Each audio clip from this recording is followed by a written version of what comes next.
ሰላም ሰላም ውድ ቤተሰቦች እንዴት ቆያችሁልን? ሁሉንም ክለቦች የመለከቱ በርካታ መረጃዎች ያዝንበት የዕለተ ሮብ የመረጃ ሰዓት ስለን እንገኛለን። ውድ ቤተሰቦች እንደተለመደው ለቻናሉ አዲስ ከሆናችሁ በቅድሚያ ቻናሉ ሰብስክራይብ ማድረግ ቤተሰቡ ነው። አሁን ሁለቱ መረጃዎች አለፍን፣ አብራችሁን ቆዩ። እንግሊዝ ቼልሲ አጥቂ ሊያም ዴላፕ በስታንፎርድ ብሪጅ የመጀመሪያ ውድድር ዘመኑ ችግር ቢያጋጥመው በዚህ ክረምት ክለቡ ለመልቀቅ አይፈልግም ሲል ዘ ቴሌግራፍ ዘግቦታል። እንዲሁም በተጨማሪ ኤንዞ ፈርናንዴዝ ሰማያዎቹ ከፍተኛ ደሞዝ ካቀረቡለትና ልምድ ያላቸው ተጫዋቾች በማስፈረም ፍላጎት ለማለት ቃል ከገቡ በቼልሲ አዲሱ ለመፈረም ዝግጁ እንደሚሆን ግልጽ አድርጓል ሲል ፊሊፕስ ዘግቦታል። ቼልሲዎች በክረምት የዝውውር መስኮት ከተሳካላቸው በሊጉ ልምድ ያለው የመስመር አጥቂ ሊያመጡ ዝግጁ ናቸው። አሁን ላይ ዋና ኢላማቸው ኒውካስትሉ አንቶኒ ጎርደን ነው ተብሏል።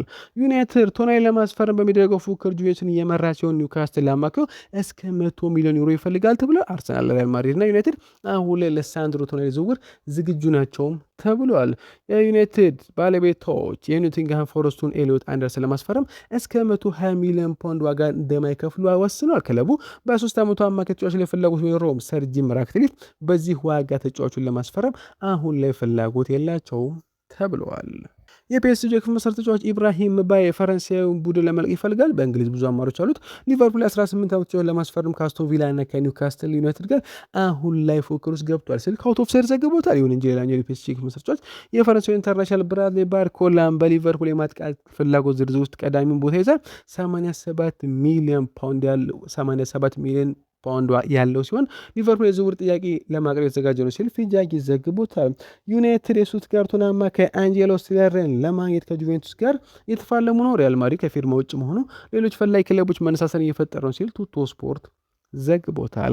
ቼልሲና ማንቸስተር ሲቲ ሁለቱም በአንደርሌክቱ አማካይ ናታን ዴካት ላይ ያላቸው ፍላጎት አጠናክሯል። ነገር ግን 17 ተጫዋች ለማስፈረም በሚደረገው ትግል ከባየር ሙኒክ ሌላ ፉክክር ይጠብቃቸዋል ሲል ቲም ቶልክ ዘግቦታል። አርሰናል በበርነማውዝ አጥቂ ኤሊ ጁኒየር ክሩፒ ላይ ፍላጎት ያላቸው ሲሆን ተጫዋቹ በማንቸስተር ሲቲና ማንቸስተር ዩናይትድ ራዳር ላይ ነው ሲል ቶልክ ስፖርት ዘግቦታል። ከሀቨርትዝ ከአርሰናል መልቀቅ ጋር የተያዘ ሲሆን ባየር ሙኒክ ኒኮላስ ጃክሰንን በመተካት ጀርመንን ተጫዋች ለማግኘት ፍላጎት አለው ሲል ቢልድ ዘግቦታል። ኒውካስሎች ኢንተር ሚላን አማካይ አሌክሳንደር ስታንኮቪችን በዚህ ክረምት እንዲሸጥ ለማሳመን የሚያስችል በቂ ዋጋ ሊያቀርቡ ይችላሉ ሲባል ኔራዞሮቹም የዓመቱ ተጫዋች መልሶ የመግዛት ውል ባለ ውል ለመሸጥ አቅዷል ሲል ጋዜጣ ዴሎ ስፖርት ዘግቦታል። ከቶተንሃም የተወጣጡ ስካውቶች 19 ዓመቱን የአትሌቲኮ ፓራኔስ የመሃል ተከላካይ አርተ ዲያዝን የመጨረሻዎች ሁለት ጨዋታዎች ለመመልከት በስታዲየም ተገኝተዋል ተባለ። ምንም እንኳን ለኢብራሂም ኮናቴ አዲሱን ለመፈረም ቢቃረቡም ሊቨርፑሎች አሁን የናፖሊ የመሃል ተከላካይ ሳም ቦሚካን ለማዞር እያሰቡ ነው ሲል ቲም ቶልክ ዘግቦታል። የባርሴሎና ባለስልጣናት ባለፉት ጥቂት ቀናት የቼልሲውን የግራ መስመር ተከላካይ ማርኮ ኩሬላን ወደ ክለቡ ለመመለስ ሲወይ ቆይቷል ሲል ኤል ቺሪንጊቶ ዘግቦታል። ጁሊያን አልቫሬዝ በዚህ ክረምት ክለቡ ለመልቀቅ ፍላጎት እንዳሉ ለአትሌቲኮ ማድሪድ ያሳውቃል። ወደ ባርሴሎና መዞር ቅድሚያ የሚሰጠው ጉዳይ ነው። ነገር ግን አርሰናሎችም አሁን ለጁሊያን አልቫሬዝን ለማስፈረም ፍላጎት አላቸው ተብሏል። ሃንስ ፍሊክ ባርሴሎና የዩናይትዱን በውሰት የተጫወተውን ማርከስ ራሽፎርድ እንዲቆይ ይፈልጋል። ነገር ግን ክለቡ ስምምነቱን ቋሚ ለማድረግ ያሉን አማራጭ ለመጠቀም ዝግጁ አይደለም ሲል ፍሎሪያን ፕሌተንበርግ ዘግቦታል። ማድሪድና ማንቸስተር ሲቲ ሁለቱ ባየር ሙኒክ አማካይ ተጫዋች አሌክሳንደር ፓቭሎቪች ላይ ፍላጎት አላቸው። ነገር ግን ተጫዋቹን የማግኘት እድላቸው ዝቅተኛ ነው። ፓቭሎቪች የቡንደስሊጋውን ሻምፒዮና ለመልቀቅ አሁን ላይ ፈቃደኛ አይደለም ሲል ክርስቲያን ፉልክ ዘግቦታል። የፒኤስጂ አጥቂ ጎንጋሎ ራሞስ የባርሴሎና አማራጭ ኢላማ ነው። ማንኛውም ስምምነት ወደ 35 ሚሊዮን ፓውንድ ይሰጣል። ነገር ግን ፒኤስጂ አሁን ላይ ጎንጋሎ ራሞስን ወደ ባርሴሎና መላክ ሲል ጋቪን ጨምሮ የልውውጥ ስምምነት ሀሳብ አቅርቧል ሲል ኤል ናሲዮናል ዘግቦታል። ሪያል ማድሪዶች በዚህ ክረምት አዲስ አጥቂ ለማስፈረም አይፈልጉም ተብሏል። ኪሊያን ምባፔና ተመልሶ የመጣውን ኤንድሪክን እንደ ሁለት ተማሪዎች ይዘው ወደፊት ለመሄድ ዝግጁ ናቸው። ጎንዛሎ ጋርሲያን ለዝውውር ዝግጁ ይሆናል ሲልም ተነግሯል። ኤርሊንግ ሃላንድ ስለ ወደፊቱ ጊዜ ጠይቀው እንዲህ ሲል ይመልሳል። በጣም ደስተኛ ነኝ እና ለሲቲ እንደ ክለብና ለእኔም እንደ ተጫዋች አስደሳች ጊዜ እያሳለፍን ነው። ቀጣዩን ጊዜ በጉት ጠብቃለሁ ከሲቲ ጋር ለመቀጠል አሁን ለዝግጁ ነኝ። በክረምት ወቅት ከሲቲ ጋር እንደምቆይ አረጋግጥላቸዋለሁ ብሏል። ጀርገን ክሎፕ ዊርትስ ድንቅ የዓለም ዋንጫን የሚያሳልፍ ተስፋ አደርጋለሁ። ጎበዝ ተጫዋች ለመሆን የሚያስፈልገው ነገር ሁሉ እንዳሉ አስባለሁ። በልጁ ላይ ምንም አይነት ጫና መፍጠር አልፈልግም። በአስቸጋሪ ወቅት ምን ያህል ጥሩ መሆን እንደሚችል አስቀድሞ አስቷል ብዬ አስባለሁ ሲሉ ተናግሯል። ጆዜ ሞሪኖ የፔሬዝ ተወዳጅ የማድሪድ አዲሱ አሰልጣኝ የሆነ እድል አለው ተባለ። ሞሪኖ ወደ ማድሪድ መመለስ በክለብ ውስጥ ባሉ ሁሉም ሰዎች የተደገፈ አይደለም፣ ነገር ግን ፔሬዝ እንዲመለስ ይፈልጋል። ቀጣዩ አሰልጣኝ ውሳኔ በፔሬዝ የሚመራ ሲሆን ይህም ሞሪኖ ጠንካራ ተፎካካሪ ያደርገዋል ሲል ዴቪድ ኦርነስቲን ትላንት አረጋግጦታል። ጆን ስቶንስ በዚህ ክረምት ከሲቲ ለመልቀቅ ተዘግቷል። ይህም የሚያረሳና እጅግ ስኬታማ የ10 ዓመታት የኢንተር ቆይታን ያበቃል ሲሉ ክለቡ አረጋግጦታል። ኮቢ ባይኖ በዩናይትድ አዲስ ውል ለመፈረም አሁን ለሙሉ በሙሉ ተስማምቷል። ስምምነቱ እስከ ሰኔ 2031 ድረስ የሚሰራ ሲሆን ደሞዙ እንደተጨመረለትም ይነገራል። የውድድር ዘመኑ ከማለቀው ፊት ይፋ እንደሚጠብቃል። ኮቢ በዚህ ሳምንት ሊፈርም ይችላል ሲል ፋብሪዚዮ ሮማኖ አረጋግጦታል። ሳሙኤል ሉከርስ በወጣው ዘገባ መሰረት የቱርኩ ትራብዞን ስፖርት የአንድሬ ኦናናን ዝውውር በቋሚነት ለማስፈረም ፍላጎት ገልጿል። ማንቸስተር ዩናይትድ በኦናና ላይ ኪሳራ እንዳይደርስበት እስከ 18 ሚሊዮን ፓውንድ ይፈልጋል ሲል ሳሙኤል ሉከርስ ትላንት አረጋግጦታል። ፓብሎ ዲባላ ግብ የዓለም ዋንጫ መጫወት ነው፣ ነገር ግን በመጀመሪያ በክለብ ጥሩ ውጤት ማምጣት አለብኝ። በብሔራዊ ቡድን ውስጥ መሆን ቀላል አይሆንም።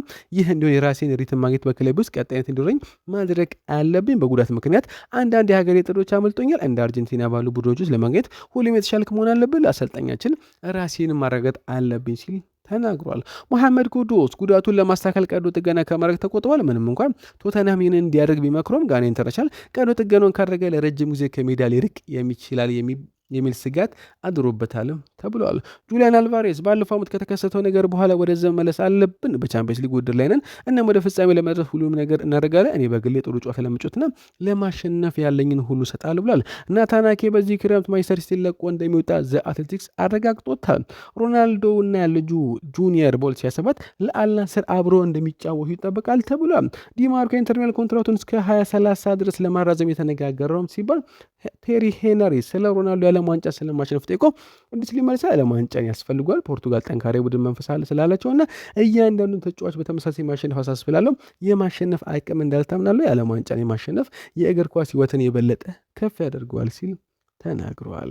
ከርቲስ ጆንስ በውድድር ዘመኑ መጨረሻ ላይ በሊቨርፑል ወደፊት እጣ ፈንታው ላይ ውሳኔ ማድረግ ይፈልጋል ተባለ። በክረምቱ የውሉ የመጨረሻ ዓመት ላይ ይደርሳል ሲል ፖል ጆይ ዘግቦታል። ኤንዞ ማሬስካ ከቼልሲ ከወጣ በኋላ በዚህ ክረምት ወደ የትኛው ክለብ ለመቀላቀል ነፃ ነው። ፔፕ ጋርዲዮላ ይልክቻል ተብሎ ስለሚታሰብ ከማንቸስተር ሲቲ ጋር ስሙ እየተነሳ ነው ሲል ቶልክ ስፖርት ዘግቦታል። የስኮት ፓርከር የበርንሌ አሰልጣኝ ወደፊት ቆይታ ክለቡ ከፕሪሚየር ሊጉ መውረድ ተከትሎ አሳሳቢ ነው ተባለ። የቀድሞ ሬንጀርስ እና የአስቶን ቪላ አሰልጣኝ ስቴቨን ጄራርድ ፓርከር ለመተካት አሁን ላይ ተወዳጁ ሰው ይችላል ሲል ቶልክ ስፖርት ዘግቦታል። ሚኬል አርቴታ ከምሽቱ ጨዋታ በፊት ጁሪያን ቲምበር በሳር ላይ አንዳንድ ስራዎችን መስራት ጀምሯል ሲል አረጋግጧል። ነገር ግን ከእኛ ጋር መስራት ከመጀመሩ በፊት ተጨማሪ ነገሮችን ማድረግ አለበት። ስለሆነም አሁን ላይ ከእኛ ጋር የቡድን ልምምድ አልጀመረም ሲልም አረጋግጦታል። ፋብሪዚዮ ሮማኖ በወጣው ዘገባ መሰረት ማንቸስተር ዩናይትድ የሳውዲ ክለቦች ለብሩኖ ፈርናንዴዝ ዝውውር በክረምቱ እንደሚመልሱ ይጠብቃሉ። ነገር ግን እሱን ማቆየት ይፈልጋሉ። ካዲ ከቡሩኖ ጋር በጣም ጥሩ ጊዜ አለው። እናም በሚቀጥለው የውድድር ዘመን በማንቸስተር ከቡሩኖ ጋር ለመቀጠል ምክንያት ሊሆንለት ይችላልም ተብሏል። በተጨማሪ ፋብሪዚዮ ሮማኖ ማንቸስተር ዩናይትድ ማይክል ካሪክን አሁን ላይ ለመሾም ከምንም ጊዜውም በላይ ቅርብ ነው ሲል ተናግረዋል። ውድ ቤተሰቦች ለዛሬ በር ቆይታ በዚያ በቃ መልካም ቀን